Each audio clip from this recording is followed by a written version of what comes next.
새로운 한 주도 주님의 말씀과 동행하는 그런 한 주가 되기를 축복합니다. 오늘 본문은 욥기 39장부터 40장까지입니다. 너는 산에 사는 염소가 언제 새끼를 치는지 아느냐? 들사슴이 새끼를 낳는 것을 지켜본 일이 있느냐? 들사슴이 몇 달 만에 만삭이 되는지 아느냐? 언제 새끼를 낳는지 아느냐? 언제 고풀려서 새끼를 낳는지를 아느냐? 낳은 새끼를 언제 광야에다가 풀어놓는지를 아느냐? 그 새끼들은 튼튼하게 자라나면 어미 곁을 떠나가서 다시 돌아오지 않는다. 누가 들나귀를 놓아주어서 자유롭게 해주었느냐? 누가 날쌘 나귀에게 메인줄을 풀어주어서 마음대로 뛰놀게 하였느냐? 들판을 집으로 삼게 하고 소금기 있는 땅을 살 것으로 삼게 한 것은 바로 나다. 들나귀가 시끄러운 성읍에서 멀리 떨어져 있으므로 아무도 들나귀를 길들이지 못하고 일을 시키지도 못한다. 사는 들나귀가 마음껏 풀을 뜯는 초장이다. 푸른 풀은 들나귀가 찾는 먹이다. 들소가 네 일을 거두어 주겠느냐? 들소가 네 외양간에서 잠을 자겠느냐? 내가 들소에게 쟁기를 메어 주어서 밭을 갈게 할 수 있느냐? 들소들이 네 말을 따라서 밭을 갈겠느냐? 들소가 힘이 센 것은 사실이지만 내가 하기 힘든 일을 들소에게 떠맡길 수 있겠느냐? 들소가 심은 것을 거두어 들여서 타작마당에 쌓아 줄 것 같으냐? 타조가 날개를 재빠르게 치기는 하지만 황새처럼 날지는 못한다. 타조가 땅바닥에다가 알을 낳는 것은 흙이 그 알을 따스하게 해주기를 바라기 때문이다. 그러나 그 알이 발에 밟혀서 깨어질 수 있음을 알지 못한다. 들짐승이 그 알을 짓밟을 수도 있음을 알지 못한다. 타조는 알을 거칠게 다루기를 마치 제가 낳은 알이 아닌 것 같이 하고 알을 낳는 일이 헛수고가 되지는 않을까 하고 걱정도 하지 못하니 이것은 나 하나님이 타조를 어리석은 짐승으로 만들고 지혜를 주지 않았기 때문이다. 그러나 타조가 한번 날개를 치면서 달리기만 하면 말이나 말 탄 사람쯤은 우습게 여긴다. 욥은 대답해 보아라. 말에게 강한 힘을 준 것이 너냐? 그 목에 흩날리는 갈기를 달아준 것이 너냐? 내가 말을 메뚜기처럼 뛰게 만들었느냐? 사람을 두렵게 하는 그 위세당당한 콧소리를 내가 만들어 주었느냐? 앞발굽으로 땅을 마구 파대면서 힘껏 앞으로 나아가서 싸운다. 그것들은 두려움이라는 것을 모른다. 칼 앞에서도 돌아서지 않는다. 말을 탄 용사의 화살통이 덜커덕 소리를 내며 긴 창과 짧은 창이 햇빛에 번쩍인다. 나팔 소리만 들으면 머물러 서 있지 말고 흥분하여 성난 모습으로 땅을 박차면서 내달린다.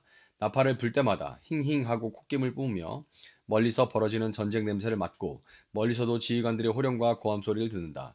매가 높이 솟아올라서 남쪽으로 날개를 펴고 날아가는 것이 내게서 배운 것이냐?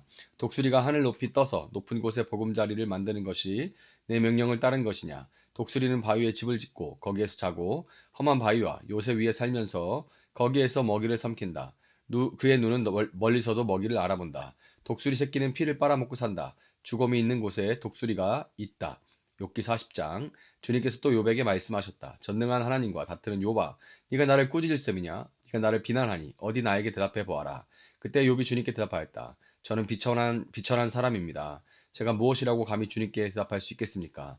다만 손으로 입을 막을 뿐입니다. 이미 말을 너무 많이 했습니다. 더 할 말이 없습니다.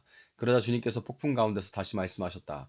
이제 허리를 동이고 대장부답게 일어서서 내가 묻는 말에 대답하여라. 아직도 너는 내 판결을 비난하려느냐? 네가 자신이 옳다고 하려고 내게 잘못을 덮어 씌우려느냐? 네 팔이 하나님의 팔만큼 힘이 있느냐? 내가 하나님처럼 천둥 소리 같은 우렁찬 소리를 낼 수 있느냐? 어디 한번 위엄과 존귀를 갖추고 영광과 영화를 갖추고 교만한 자들을 노려보며 내 끓어오르는 분노를 그들에게 쏟아내고 그들의 기백을 꺾어보아라. 모든 교만한 자를 살펴서 그들을 비천하게 하고 악한 자들을 그 서 있는 자리에서 짓밟아서 모두 땅에 묻어보아라. 모두 얼굴을 천으로 감아서 무덤에 뉘어보아라. 그렇게만 할 수 있다면 나는 너를 찬양하고 네가 승리하였다는 것을 내가 인정하겠다. 배의 못을 보아라. 내가 너를 만든 것처럼 그것도 내가 만들었다. 그것이 소처럼 뿔을 뜯지만 허리에서 나오는 저 억센 힘과 배에서 뻗쳐나오는 저 놀라운 기운을 보아라. 꼬리는 백향목처럼 뻗고 널쩍다리는 힘줄로 단단하게 감쌌다. 뼈대는 노처럼 강하고 갈비뼈는 쇠빗장과 같다. 그것은 내가 만든 피조물 가운데서 으뜸 가는 것, 내 무기를 들고 다니라고 만든 것이다. 모든 들짐승이 지겹게 뛰노는 푸른 산에서 자라는 푸른 그것의 먹이다. 그것은 연꽃잎 아래에 눕고 갈대밭 그늘진 곳이나 늪 속에다가 몸을 숨긴다. 연꽃잎 그늘이 그것을 가리고 냇가의 버드나무들이 그것을 둘러싼다. 강물이 넘쳐 놀라지 않으며 요단강에 물이 불어서 입에 차도 태어나다. 누가 그것의 눈을 감겨서 잡을 수 있으며 누가 그 코에 갈고리를 꿰 수 있느냐? 아멘. 자, 고통 중에 항의하는 욥에게 하나님 마침내 자신을 드러내셨죠. 그리고는 욥에게 폭포수와 같이 무려 70여 개의 질문들을 쏟아내셨습니다. 그 중에 한 질문이 이래요. 사람이 없는 땅, 인기청이 없는 광야에 비를 내리는 이가 누구냐? 자, 하나님은 왜 사람이 없는 광야에도 그 아까운 비를 내리실까요? 솔직히 낭비라는 느낌은 들지만 그 이유는 우리가 잘 모릅니다. 마찬가지로 하나님은 왜 불의한 인간에게도 비를 내려주시고 햇빛을 비춰주시고 그러는 걸까요? 불의하고 악한 악인들에게도 비를 내려주시고 햇빛을 비춰주시죠. 솔직히 안 그러셨으면 좋겠는데 역시 그 이유를 우리는 알 수는 없습니다. 우리가 분명히 알 수 있는 것은 우리 이해와 상관없이 하나님은 태초부터 지금까지 그런 식으로 세상을 다스리고 계시다는 겁니다. 욥기를 살펴보는 내내 욥과 그의 친구들 그리고 엘리후는 인과응보의 법칙을 갖고 욥과 공방을 펼쳤지만 하나님이 이 세상을 다스리시는 방법은 분명히 잘못하면 벌을 받는 인과응보라는 인과율을 초월한 사랑과 은혜의 법칙인 것입니다. 어, 물론 이렇게 말하는 저도 여전히 악인들에게는 비도 또 햇빛도 안 내리고 안 비춰지면 좋겠다는 생각을 여전히 하고 있습니다. 그러니까 의로운 재판장이신 하나님은 사람이 생각하는 저와 같은 그런 사람이 생각하는 인과응보에 그래서 잘하는 사람은 좀 잘해주고 못하는 사람은 벌이 바로바로 내리고 햇빛도 안 비추고 비도 안 내리고 쫄딱 망하고 뭐 이렇게 좀 눈에 보이게 그러면 좋겠는데 하나님은 그런 인과응보의 틀에 매이시거나 욥의 질문들에 묶이시는 것이 아니라 까닭 없이 고통을 세상에 허용하기도 하지만 우리가 볼 때 까닭이 우리의 이해를 넘어서는 그러니까 까닭이 없는 것처럼 느껴지죠. 까닭 없이 세상에 고통을 허용하기도 하시지만 까닭 없이 또 은혜와 사랑을 세상에 베풀고 계시는 분인 거예요. 까닭 없는 고통을 만나면 우리는 욥처럼 하나님의 정당성에 대해서 항의합니다. 그러니까 어떻게 선하신 하나님이 지옥을 만들 수 있느냐? 이런 질문을 하죠. 어떻게 선하시다며 그 선하신 하나님이 지옥을 만드실 수 있단 말인가? 항의를 합니다.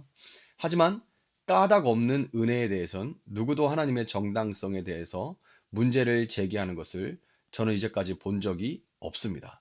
그러니까 어떻게 선하신 하나님이 음, 어, 선하신 하나님이 어떻게 정의로우신 하나님이 어떻게 천국을 만들 수가 있느냐 이렇게 따지는 사람은 없는 거예요. 선하신 하나님이 어떻게 지옥을 만드냐 이건 막 따집니다. 어떻게 지옥을 만들어? 그럴 수가 있어. 그런데 정의로우신 하나님, 그 하나님의 사랑에는 정의도 담겨 있는 거잖아요. 그러니까 정의로우신 그 하나님이 어떻게 천국을 만들 수 있느냐. 이렇게 따지는 사람은 없습니다. 인생을 살아가다가 만나게 되는 고통에 대해서는 조밀한 설명과 이해를 끈질기게 사람은 요구하지만 온 세상과 자신의 인생을 송두리째 뒤덮고 있는 하나님의 은혜에 대해서는 우리는 도무지 의문하는 법이 없습니다. 마치 나에게 고통은 부당하고 은혜는 당연하다는 것처럼 여기면서 우리는 살아가고 있는 것이죠. 욥에게 자신을 드러내신 하나님은 욥이 겪은 까닭 없는 고난에 대해서 끝끝내 시원하게 설명해 주지는 않으십니다. 하지만 욥은 귀로 듣던 그 하나님을 눈으로 뵙게 된 것만으로 충분했죠. 욥이 눈으로 뵙게 된 그 하나님의 얼굴이 자신을 죽이려고 맹렬하게 달려드는 용사의 얼굴이 아니라 심판자의 얼굴이 아니라 세상을 사랑으로 다스리시는 은혜의 얼굴이었기 때문에 그것으로 욥은 충분했습니다. 여러분 어린 아이에게 놀이동산은 천국이죠. 하지만 그 놀이동산에서 엄마를 잃어버린다면 그 아이에게 놀이동산은 곧 지옥이 돼버립니다. 아무리 즐거운 게 많고 회전목마가 돌아가 다니고 사람들이 즐거워하고 솜사탕도 팔고 아무리 즐거워도 엄마를 잃어버리면 거기는 지옥이 돼버리는 거죠. 그 아이에게 유일한 위로와 해답은 해석이나 설명 따위가 아닙니다. 바로 엄마의 얼굴이죠. 엄마의 얼굴을 다시 보게 되는 순간 그 아이는 아무 설명 없이도 곧 천국을 되찾게 되는 겁니다. 욥기의 결말은 까닭 없이 당한 욥의 고난에 대해서 그럴듯한 설명을 해주는 것이 아니에요. 오히려 욥기의 결말은 고통의 한복판에서 신음하는 작은 보잘것없는 그 한 인간에게 하나님은 지극한 관심을 갖고 계시다는 것이고, 그 관심을 가지고 그 인간을 찾아오셔서 하나님의 그 얼굴을, 그 사랑과 은혜의 얼굴을 비춰주시는 분이라는 것이 욥기의 결말입니다. 이런 욥기에 참된 주제를 잘 알고 있는 사도 야고보는 야고보서 5장 11절에서 이렇게 권면합니다. 보십시오. 참고 견딘 사람은 복되다고 우리는 생각합니다. 여러분, 욥이 어떻게 참고 견디었는지를 들었고, 또 주님께서 나중에 그에게 어떻게 하셨는지를 잘 알고 있습니다. 주님은 가여워하시는 마음이 넘치고 불쌍히 여기시는 마음이 크십니다. 아멘. 오늘도 이해할 수 없는 고통의 문제를 만나 괴로움에 떨고 있는 사람들이 참 많이 있습니다. 하나님이 욥을 찾아와 보여주셨던 당신의 얼굴, 그 사랑과 은혜의 얼굴을 고통받는 그런 분들도 오늘 그분들에게 하나님의 그 은혜의 얼굴이 비춰주시기를 간구할 수 있기를 여러분 간구할 수 있기를 바랍니다.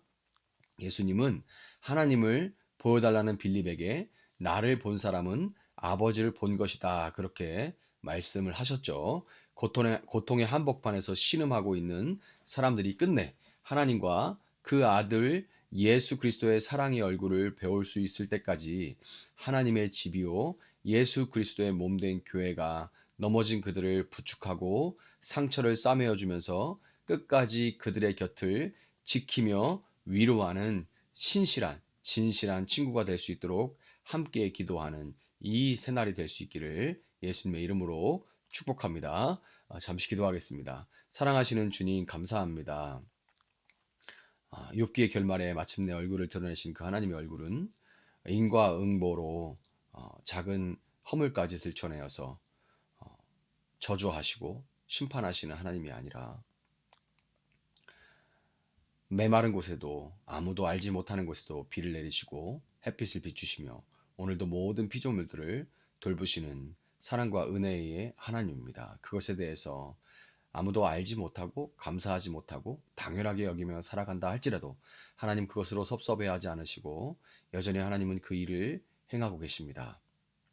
하나님이 은혜와 사랑의 하나님이심을 우리가 기억하게 하시고 고통 가운데 있는 자 하나님께서 기억하시고 알고 계시고 반드시 찾아오시는 사랑이 많으시고 긍휼히 여기시는 그런 하나님을 우리가 끝까지 알고 믿고 신뢰할 수 있도록 주님 도와주시고, 또 오늘 하나님의 그 사랑과 은혜의 얼굴을 본 욥이 그로써 만족했던 것처럼 당장의 피부의 병도 당장의 무너지는 환경도 변한 것이 아니었음에도 그것으로 그 사랑과 하나님의 은혜의 하나님이 나를 아시고 나를 찾아오셨구나라는 그 사실만으로 모든 것들이 다 이겨낼 수 있었던 것처럼 하나님 그 은혜의 빛을 오늘 무너진 자들에게 비춰주시고 어두운 곳에 비춰주시기를 원합니다. 우리의 삶 가운데 비춰주시고 우리의 관계 가운데 비춰주시고 또한 우리의 이웃들에게 당신의 얼굴을 비춰주시기를 원합니다.